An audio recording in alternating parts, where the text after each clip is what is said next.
fact it was. Some sort of semblance of bringing everyone's discussion to an end. Apologies for that, but we will have discussion at the end, so don't worry. This session, and thank you very much for coming and joining myself and David Mosey. This is a workshop, so it will be interactive. Hopefully you can all hear me, but everyone can obviously raise questions as well and hear them. So what's this going to be about? Well, first of all, introductions. I'm Kate Saunders. I'm a partner at Trowers Hamlins. We're a law firm, and I, in particular, specialise in construction contracts and collaborative forms of contract, which is going to be the theme of this session, particularly the ACA Alliance in Forms of Contract, which, and I've got my lovely copy here. We've got books and everything, which is fantastic. It's what you do for a workshop. Is PPC25 and FAC1, which David's going to be talking about. PPC2000 was obviously published several years ago now, 2025. We are now since 25 years ago, and we have got a new version which is shortly to come out, so I will touch on that in a bit. David, who is Professor David Mosey, CBE, and he's Professor of Construction Law at King's College London, and authors, wrote PPC2000 25 years ago, and also FAC1 more recently, and he's going to cover that contract. But it's sort of more than about the contracts. Obviously, it's going to be an important workshop about contracts, but it is really setting the tone for how we can deliver some of the things that Lord Best was mentioning earlier, and I thought, yeah, we're all quite stimulated by that start to the morning, aren't we? Because I think he really focused on some of the things that we've been struggling with over many years in the construction sector, skills, collaboration, driving a pipeline of supply for modular housing in particular. So those are sort of things that we're going to try and unlock in this workshop, and how the contracts can be the support mechanism for that. Before I hand over to David, who's going to look at the Framework Alliance contracts being a mechanism to pull together that pipeline of supply and demand, I was going to say that Trowers' experience in the housing sector, which has supported many clients to embrace MMC over the last few years, is that setting up frameworks was the starting point. So that was, let's public sector, let's get everybody in the public sector to collaborate and not just do those mini pilot projects which weren't really going anywhere, which were costing more than they needed to, and therefore putting people maybe off that product line. Let's collaborate, bring together that supply and demand, and of course we have had a number of frameworks come out into the public sector which are doing exactly that, and I know those have been supported by Homes England, the NHF as well, so things like Building Better, Offsite Housing Alliance, OSHA, London Housing Corp, LHC, Crown Commercial Service. There are frameworks out there, but that's part of the story, and David will go into more detail about what Framework Alliance contract properly alliancing can demonstrate as well, not just collaborating with the supply and demand aspect, but actually the delivery. On the delivery contracts, yes, PPC2000, people have been using it again for 25 years, but it is working on projects where you're looking at things in a different way, and I suppose this is all about new homes, new ways. Is this a chance for us to look at the way we have contracting structures for building projects that is different, that is looking at collaboration at an early stage, bringing in contractors at an early stage, suppliers and specialists at an early stage. Again, Lord Best touched on the impact of building safety we just mentioned, but bringing everybody in at a much earlier stage to a construction project. So we know that those things can really change the dynamics of projects, from a good project to an even better project, or a distressed project into something that turns the corner into a much better quality project. So we will be talking a little bit about that, and what the PPC can do, and the PPC25 which is coming out, and what add-ons does it have that really, again, reflect lots of things we just heard about, focus on future home standards, sustainability, digital. I mean, it was honestly like as if we'd written the start to this workshop before, all the things we worry about, trying to improve the market in terms of digital knowledge, using BIM, getting sustainable projects on the ground, so again, having clauses in the contract that cover that, bringing everyone together in a collaborative format in a multi-party way. But anyway, I'm not going to start going on about the PPC in terms of delivery. I think it would be much better if David set the scene and talked a little bit more about FAC1 as the building blocks for the good alliancing. Over to you, David. Thanks, Katie. Morning, everyone. How do we operate slides? Oh, yeah, sorry, I was a slide person. Slide person. Yeah. Really? I do know slides if I just know which button to press. Okay, Then if you sit want down. to, yeah, there we go. It's just the right-hand side. Splendid. There we go. Look at that. Is it fine? All right, look, I'm really glad to have this opportunity, and I was massively impressed and encouraged by Lord Best's speech. I think we all needed a bit of cheering up and encouragement in what we're doing, and he gave us it. And the point is that we do have the know-how, we do have the technology, we do have the will to deliver high-quality housing, but do we have machinery for aggregation? The one point he made that didn't convince me was that we could create pipelines by mandating a proportion of MMC for each local authority client. That didn't ring true. I think we need machinery that people can buy into that enables them to combine their needs with the needs of other clients and get some consistency and some shared knowledge. And I think our problem is the Groundhog Day, that we do brilliant things and then we all part company, and then we use them perhaps to win another competition, and then we do them again. And that isn't progress, that is, flashes of brilliance that don't necessarily move us forward. So having a system whereby people will part with their hard-won IP in terms of motivation for long-term relationships, where clients will trust that their needs can be linked to other clients' needs, and contractors can work with their competitors, to me, is the only effective way to create a pipeline. And has anybody heard of constructing the gold standard? Show of hands? Well, it's available online. I wrote it was my lockdown project. Had 120 participants in it because they were in lockdown as well. And although it was aimed at central government, we brought in a lot of local government and a lot of housing provider input. And in terms of its implementation, it's 24 recommendations, which look at strategic procurement through frameworks. There's a lot of take-up. And there is, I wasn't allowed to mention FAC1, but obviously when I went out on consultation, I was delighted that participants did.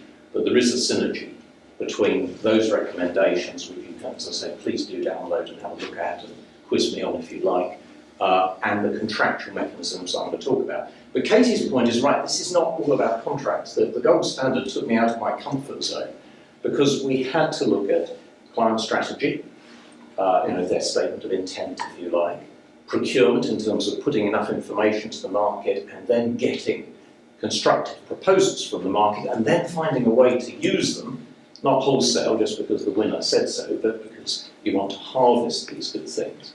That's an integrational role for contracts. And then incentivising management rather than just thumbs up, thumbs down, and the sort of industry KPIs without progress. So when we did the consultation on constructing the gold standard, frameworks were seen as the best medium through which procurement and contracting can deliver transformational improvements. So, we have a talk about dynamic purchasing systems, joint ventures.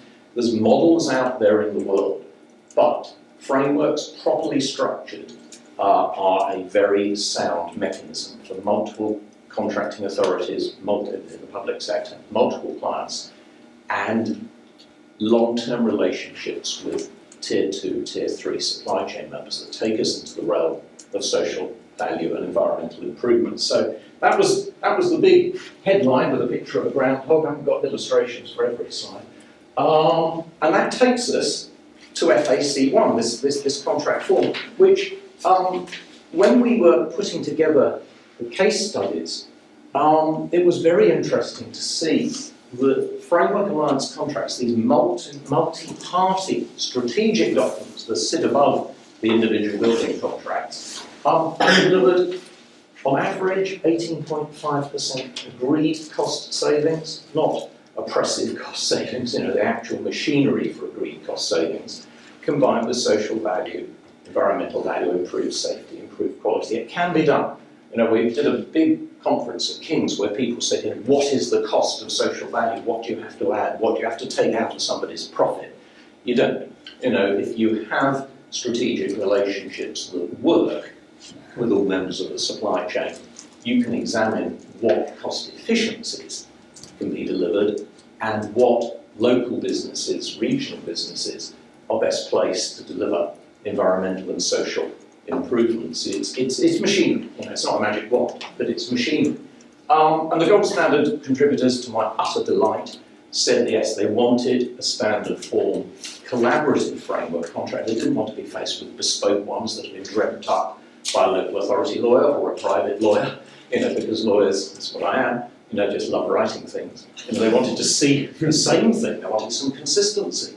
It's expensive to create and review new documents every time you go out to tender, every time you bid. And they wanted a focus on outcomes, and they wanted flexibility, and they felt that this becomes an engine room. This contract complements the drive of the people, the innovation of the industry. It helps the machinery go forward. It's not, as we often see contracts, a blocker or an administrative burden. And yes, as I say, to my delight, they did mention FAC1, and indeed the government has backed it in the construction playbook.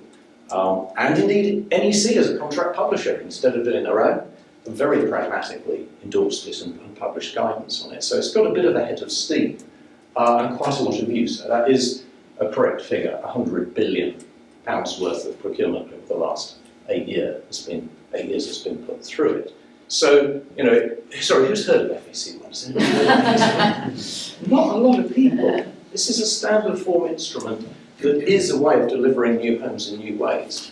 And there's a book.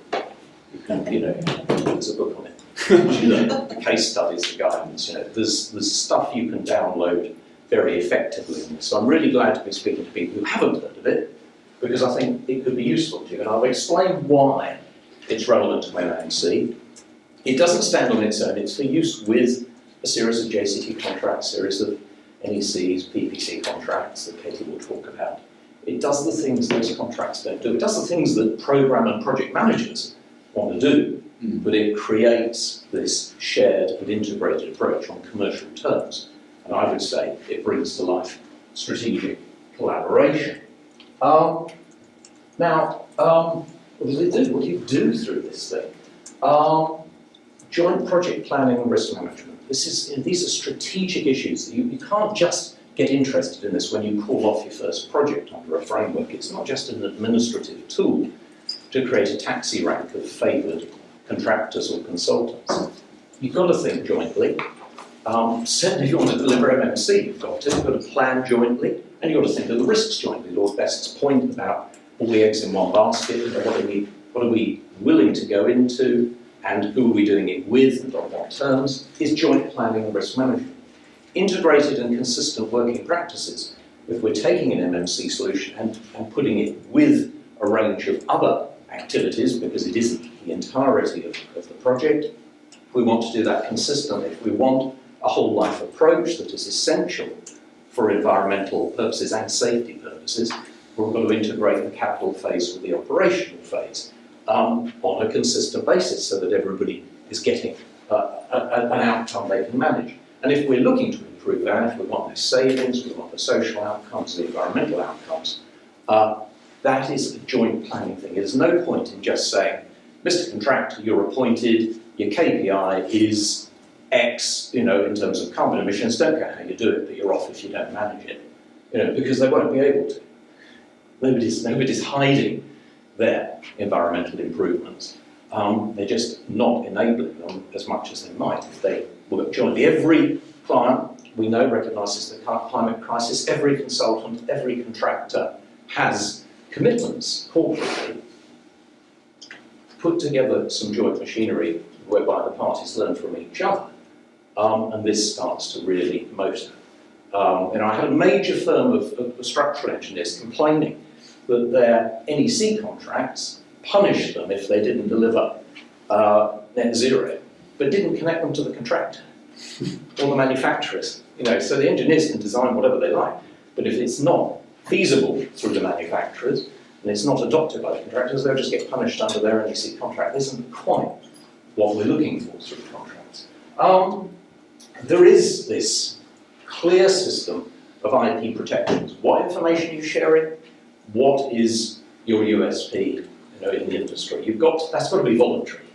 But you capture that commitment at tender stage, you set out timetables for how that will be put into effect ahead of all the awarded projects in terms of what is in the common interest and what is frankly not rocket science versus what is bespoke to an individual player. And a timetable is the thing. I'm obsessed with timetables. All my career I've seen colourful Gantt charts and then incredibly complex critical path programs used by disputes lawyers and disputes experts. And never that interface of deadlines with binding deadlines on the client and then recognition of things that come from third parties. But timetables for everything. We go into meetings, we agree a lovely outcome, we walk away and think, oh God, we didn't agree a deadline. We get back to the next meeting, things haven't happened as you'd expect. It's so simple, but contractualising that and managing that is a function of a proper framework alliance contract. What was that? Moved on to Yeah, I know, but it's I hate it when it does that. And supply chain collaboration is not a buzzword. It's something that's been around for a long time. This notion, I say it every time I speak, and I don't think people believe it, so I'll say it now, very clearly. You can appoint tier ones through public procurement on a basis of agreed profit levels and overarching budgets and how they will deliver those budgets. And the complexity of evaluating value is greater than the complexity of evaluating lowest price. But it can be done, and it is being done. Katie and her colleagues have written a lot on exactly how it can be done. Rebecca Rees is a wizard in this zone. When you've done that, you have space to revisit the tier 2 and tier 3 supply chain. You're not stuck with the ones the contractors used when they bid for the framework. You're not trapped. They didn't know who they were using. They haven't even got the project specified or the locations. They know who they prefer, who they get along with, and those guys might be right. But the idea of revisiting it and saying, right, have we got the same subcontract opportunities in duration? Have we held? Contractors mostly award for 6 months, and even if they've been given a 5-year programme. Have we looked at local capability? Have we looked at the specialist skills of people who work in communities? Have we given thought to bringing those together in a consistent way? That machinery has been available for 10 years. It does not need another public procurement. It is not nominating subcontractors and taking away risk from tier ones. And I'll probably keep saying it to my dying day. And one day, it will get some critical mass. But doing it at a strategic level is built into this contract. And I really think that is where you can scrutinise every aspect of MMC and how it bolts together with other supply chains. I'm probably taking too long, Katie, so just be a little bit longer. Yes, it's recommended. 2020 report, build homes, build jobs, build innovation. That's Mark Farmer, wasn't it? It was And Mike Deere. And Mike Deere, I think. And Mike Deere, absolutely. And they recommended FAC1. Just that idea of enabling one or more clients to integrate housing programs. This concept of aggregation that seems so elusive and so challenging. We've got linked, I said there was a link to the gold standard, I do hope you'll glance at. That expressly recommends that we need to improve supplier investments in NMC and other off-site technology by awarding framework call-off contracts for portfolios of work. So you're aggregating within the aggregating model. You're getting something clear for the marketplace, one or more clients getting together. That's a very sensible construction playbook policy that we've taken into constructing the gold standard. And that, through FAC1, takes the work of multiple tier ones and integrates it with tier 2 and tier 3 supply chain members transparently. We've talked about insolvencies. When ISG went bust, Minister of Justice had a number of these for their sub-alliances, for new prisons, which also, by the way, used MMC. ISG was gone, it's a disaster, but one of the other contractors within that alliance could step into their work, and the tier 2 consistent strategic supply chain was there. I'm not saying nobody lost any money, but a lot fewer people lost money, and we were not in the wild west of insolvency practitioners. So, it's ghastly, people go bust, but you can take mitigating measures through a multi-party instrument. And as I said, this local and regional approach, this idea of getting to local manufacturers, it's not all national, and if we've got national MNC manufacturers, are there local specialists who can deliver mixing and matching skills, is a very, very important part of a holistic approach, and indeed capturing, as Lord Best said, the skills to deliver the manufactured solutions. I really am coming to the end now. Katie mentioned Crown Commercial. They had their off-site construction. These are FAC1 users, 29 manufacturers. There's a big focus on housing in their solutions, even though they start with government departments. They're offering their frameworks to housing associations and local authorities. Katie, I think, mentioned the Building Better and Procurement for Housing and the Off-Site Homes Alliance, and knows a good deal more than I do about both of those, but they're substantial MMC frameworks with multiple registered providers aggregating their programmes so as to have a substantial flow of work, and that recognise that sharing information and learning are critical to improving MMC take-up. I wait for your comments with bated breath, whatever they will be. And I mentioned Ministry of Justice in a different non-housing zone, creating MMC solutions for a range of custodial projects. So I'm done now. You can, I would suggest, if we all want to collaborate, we can all get distracted by what I call the Bermuda Triangle of speaking in very idealistic terms and then being undercut by cynical critics who say, it won't work, and finding, the third part of the triangle is that our good intentions just don't get realised. FAC1 is proving more successful than that. You can have a look at it online, you can have a look at constructing a gold standard online, and then you can rush out and buy a top read of the shape of the framework. I'll leave it there. Thank you so much.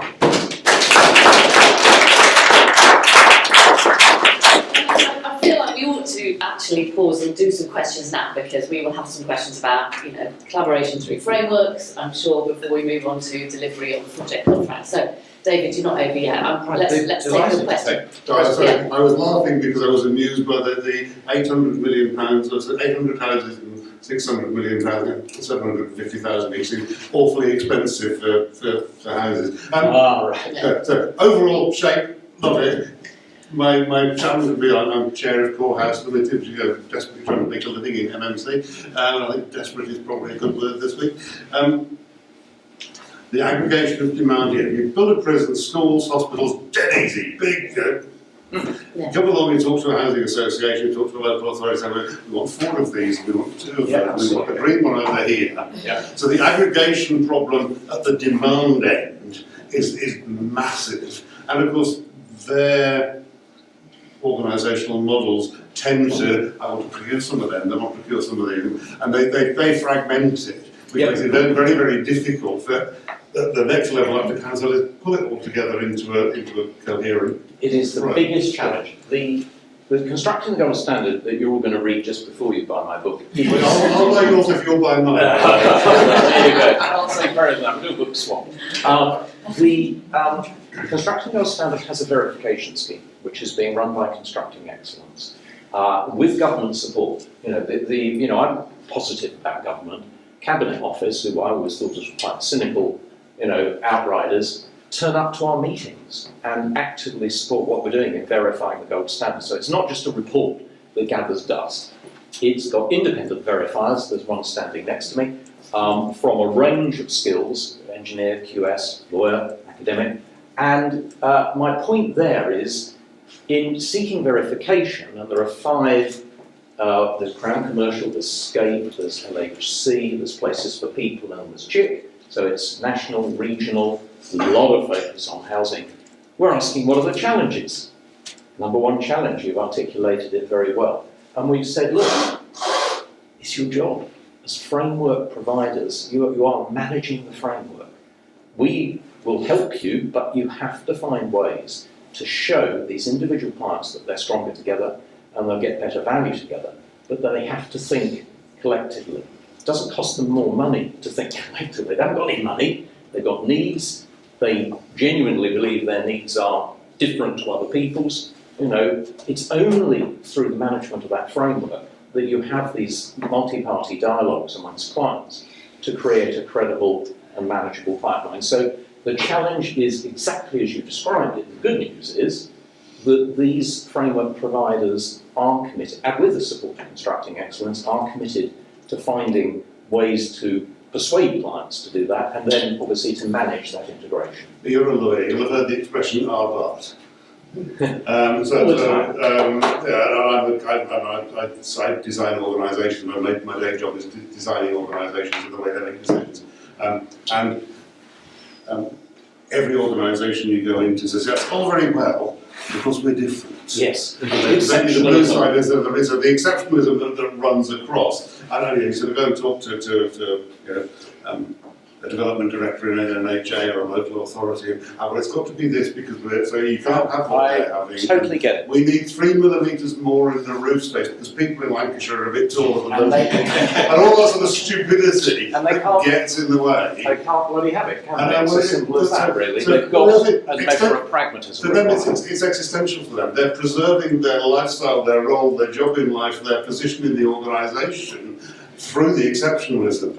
And if you are nicely brutal about it, you can kind of say, get over yourself, you're having a blue one, but that has limits. Well, look, human nature is a funny thing. You know, lawyers like to write rough contracts and they like disputes. You know, QSs like to count great big piles of pricing documents. You know, and you're right. Within client organisations, there's and within contractor organisations, there's all sorts of people who manage trouble. I met a chief QS who physically banged his head on the table in a negotiation because he said, you know, the bastards are all out to get us. I just have to find out who and when. You know, we're all coming from a place that is different.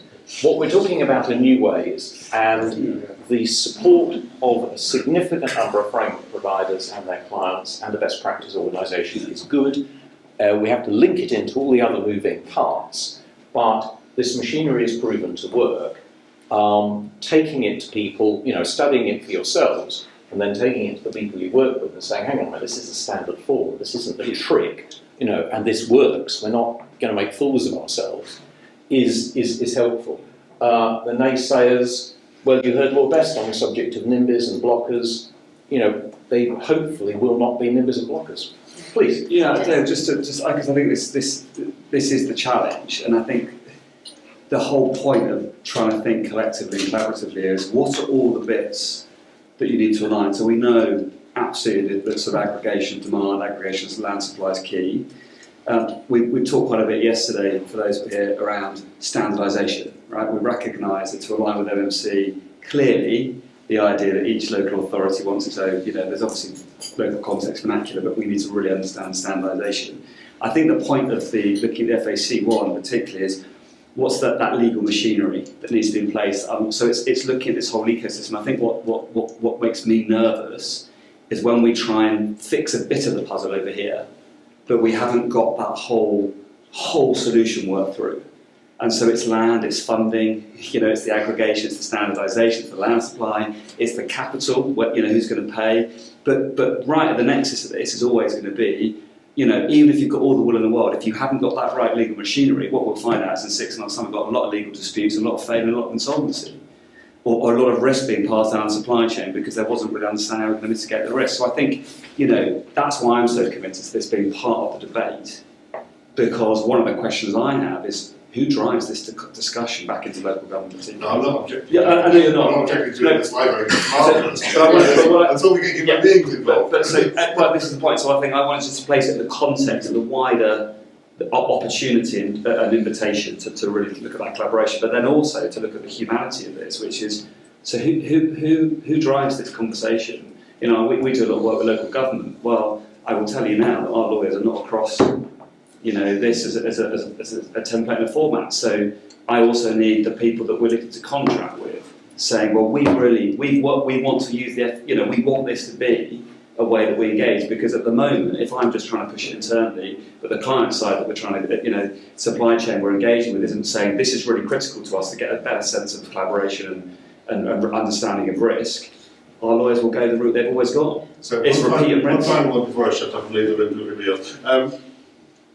Of the however many people are here over the 2 days, I've been sort of staring at people's badges, and what I haven't registered, and I may be wrong, is I haven't registered a development director from an HA, or a development director from a local authority, or a chief executive from one of those sitting in the room listening to us saying, if we could aggregate demand, we could make it all work. So if they aren't here, can we organise another event to get them here? Yeah, so, Please. so and again, just to give you some reassurance, those conversations are happening inside different rooms, and I wouldn't want to overpromise, but I wouldn't also want to create. There is massive pressure to come up with answers, and Jess has been in some of these conversations too. There is a real moment that people say, how are we going to do this differently with national government support? So those conversations are happening. It's very hard to get all those people in a room because of their diaries. So there was actually an event I was in Manchester on Monday.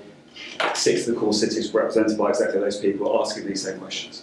Was it a question at the back? Did you have a question? Yeah, thank you.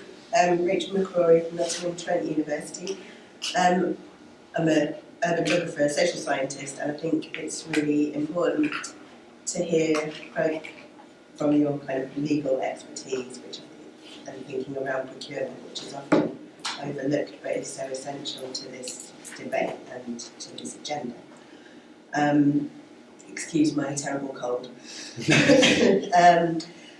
Yeah, so I guess I've got a question about legal resourcing within local authorities when they're completely, bankrupt, under-resourced and stretched, and especially on protecting that civic value when partnerships are required, like with venture capital and operating at scale, both for new build and retrofit. So yeah, how to build that legal capacity within local authorities. Yes. And then a question also around, I guess, devolution, working across multiple local authorities as regions, and another question around the procurement bill and how that, does that have any bearing? Okay. It's not my area of Three expertise. questions. Yeah. And I hold those thoughts. Tick, tick, tick, tick. I've got answers to all of them.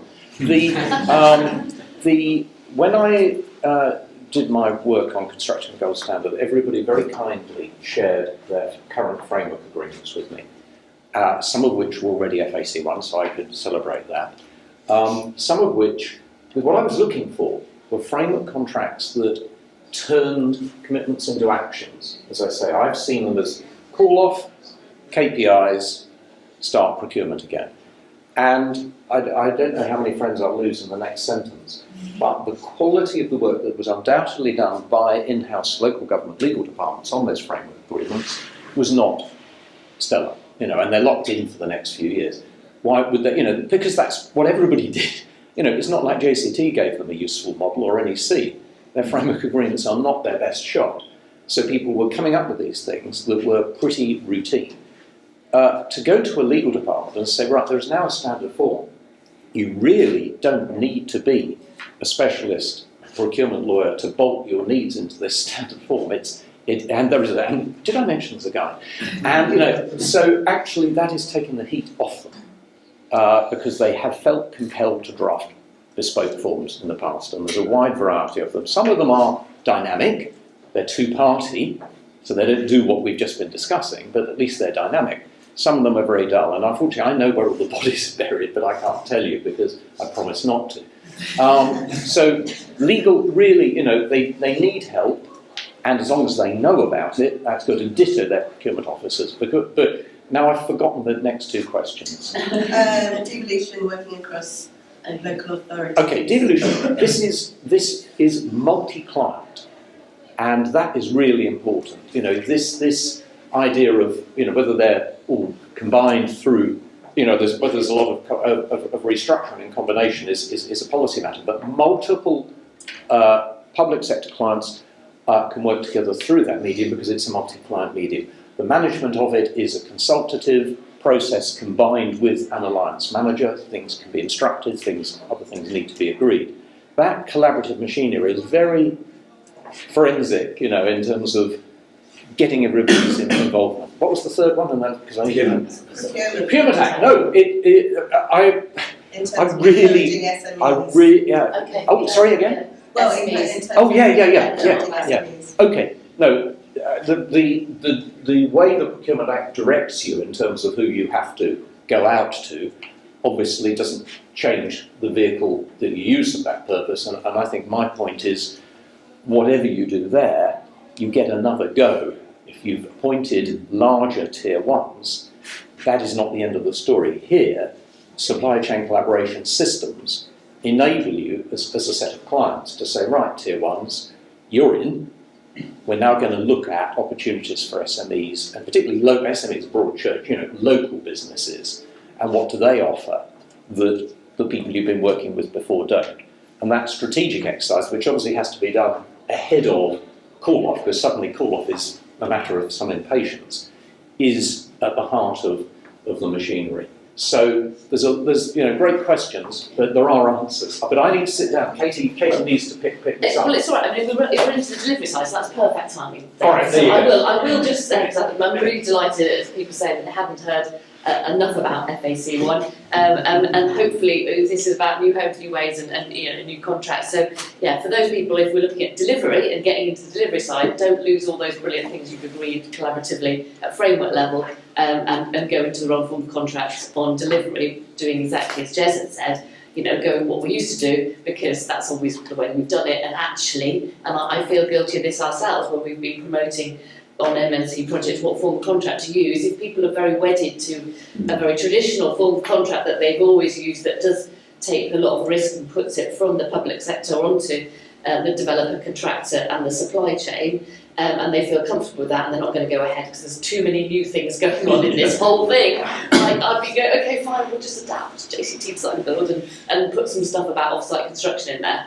And so I feel guilty that I've been doing that, because really what we should have been saying is, let's use a different form of contract that does promote the things you want to do at that delivery level. So that's PPC and PPC25, which is coming out to a publisher near you soon, which we've updated Trowers and David's input exercise to update for the sort of the modern era. So has anyone used PPC as we did the show of hands of FAC? Great. Well, we are then doing something that is, you know, some new stuff, which is great. So I had loads of slides that Jessie told me off about. So I am going to be put to rights that I should not have had. So many slides that I should have done there. So what we were going to cover was, different forms of delivery contract. We talked about setting up your alliance, your framework alliance, in the right way to start off with.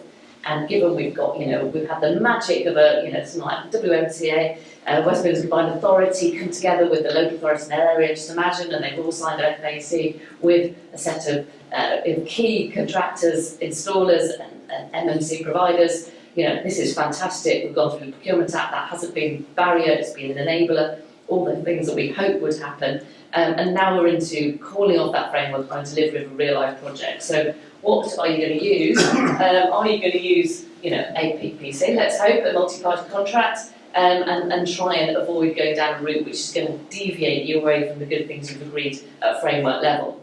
So this is just really saying, I said I've got 2 slides, what is PPC, why is it slightly different, why would you use it on an MMC project? Apologies, I'm just using MMC as my broad brush approach, because I appreciate we're much more nuanced than that, and Lord Beth certainly picked up the difference between the categories of 1 to 7. So, but broadly, when we're talking about off-site manufacture, why would you want to use a multi-party contract? Why would you want to contract with a pre-construction phase?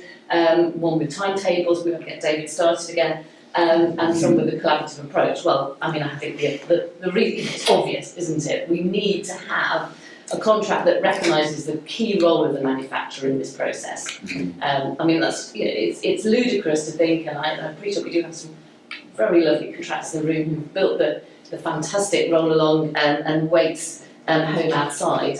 But that has definitely been, I'm sure you will say, a collaborative journey between themselves and Roll On. But the Roll On could not have done it without them. They had to be key to that process. They had to be sitting at the top table, round the table, with the grown-ups, having that discussion with weights, with the client, with the commissioning client.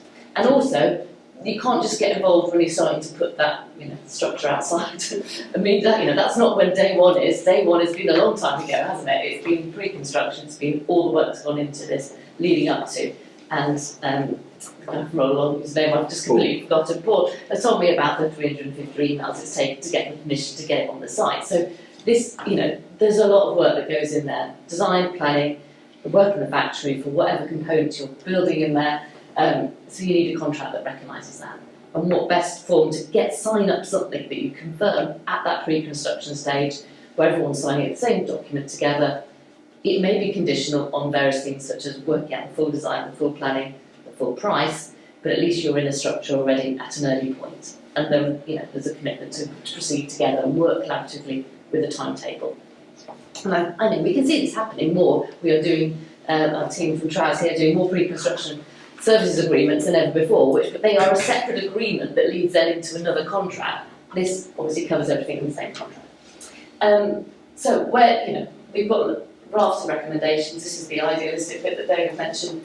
People are saying you should be doing this, just get on and do it. We've got reference in the construction playbook, obviously, and the MMC guidance note. So the other thing that is good about getting everybody into contract early is having early consultant appointments, because we recognise the importance of manufacturers in this scenario, in these projects, but also the consultancy side as well. So getting them signed up to the same contract, they can sign this contract, and then obviously getting the specialist suppliers, manufacturers involved very, very early as well. These are just wonderful quotes that just sort of lead us all in the same direction. How does it do that? Well, what we want to do in the upgraded version of PPC is really get those appointments embedded into the contract with the basic terms agreed and submitted as consultant services, and then they can be linked into the PPC contract. This ensures that we've got this collaboration during design development, so that will obviously involve the manufacturer's major input into how they've designed it, what nuances. We're just talking about differences that different public sector housing providers will want, that needs to be finely tuned in the factory environment or on site, but making sure that everyone's clear about exactly what they're doing. IP has been seen as a bit of a barrier. Have we got, if we all sign up the same document, we're extremely transparent about how we're doing everything together, is that something that some people are going to struggle with because they have an IP in certain aspects of the design, particularly the structures and everything. So, is that a barrier? Well, I think I've sat around enough rooms of talking about this and people I know well here. I think people admit the bespoke elements of a design of maybe a fully volumetric house are not that bespoke. So the process might be a bit more bespoke. If you go into different factories, it's quite different. So those are elements that people want to hang on to, but actually, being much more open about design, which means that things like BIM and the use of BIM in design development can be, again, plugged into this. So we have all these things in the contract, which talks about design development. We also have provisions dealing with BIM within the contract. That's in much more closely sort of brought into the contract, the forefront of the contract, rather than an additional option in PPC at the moment. But in the new version, we will be really focusing on how BIM can be embodied in everyone's obligations under the contract. And these are, again, really important things that we need to look at this, and it was great to hear those questions earlier about digital and moving the sector on. And that's sort of where it sits. This is where they've been using, obviously, BIM and the Ministry of Justice, but also embedding this in contract obligations within the new contract. And then again, sustainability. We all want to do this on a delivery of a contract. Write down what you want to do. This is I can't move on, but anyway, it's probably said come to the end. So sustainability, future home standard was mentioned. Let's also talk about what action plan, and write down the action plan to your net zero. It's alright, it's okay. I'll carry on. Sustainability. So we've got obligations to produce a net zero sustainability action plan in the contract and agree with, what the project carbon budget will be, which will include also, additional, the indirect emissions such as under scope 3 as well. So that is all written in the new version. We've also got project bank accounts. Everyone familiar with project bank accounts? Again, recommended years ago, 2012, or, people have been saying this is a good idea to get the flow. This is critical for, stopping those, the vulnerabilities of our manufacturers, either in the room today, but just saying, the cash is king. I was at a discussion yesterday with, talking about the impact of ISG, and David's mentioned that maybe the security you can get to BMR framework if you have something like that. But it was more about the fact that the structure of the construction, where payments go and how we're all living on our credit cards, within a contractor business, it means that the money's not passing down to the manufacturers as quickly as it should do.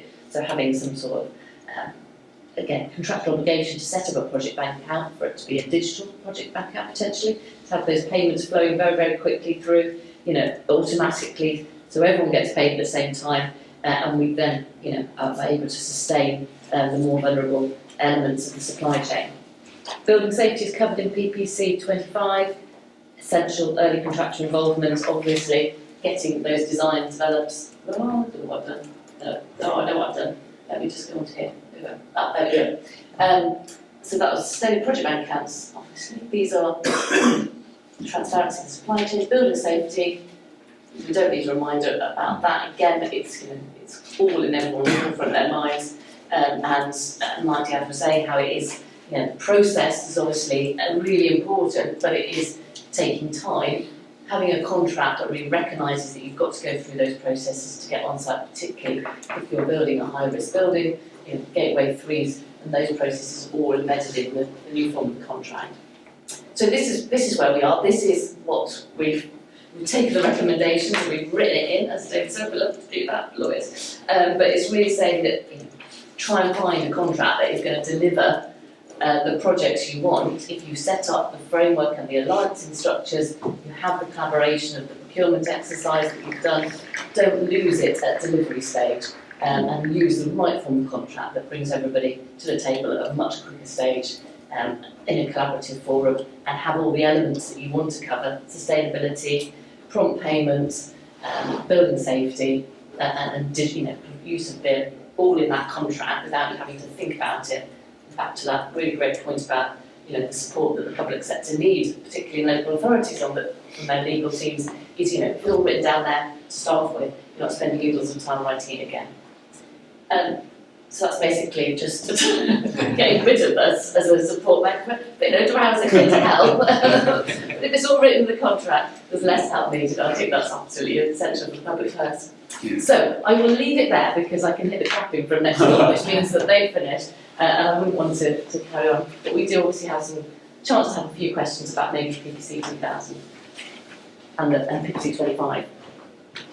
Fabulous, thank you so much. I am going to pause us there and do come and grab Katie and David in the break and ask your questions there. We're going to pause now, and there's coffee and tea outside. We are running slightly behind our printed formal schedule because we started our first session slightly later. So we're not going to cut into a coffee break, don't worry, we want to make sure everybody gets a chance to have coffee. So we will have the full 45-minute coffee break. So we'll be back for our next sessions in here or in there at 12 o'clock instead of 11:45. So next session at 12 o'clock gives you 45 minutes to ask your questions, to get your teas and coffees, to make sure you meet some of the people in the rooms. But I want to say an absolute huge thank you to Trowers Hamlins, to Katie and to David. Please can you join me in this session.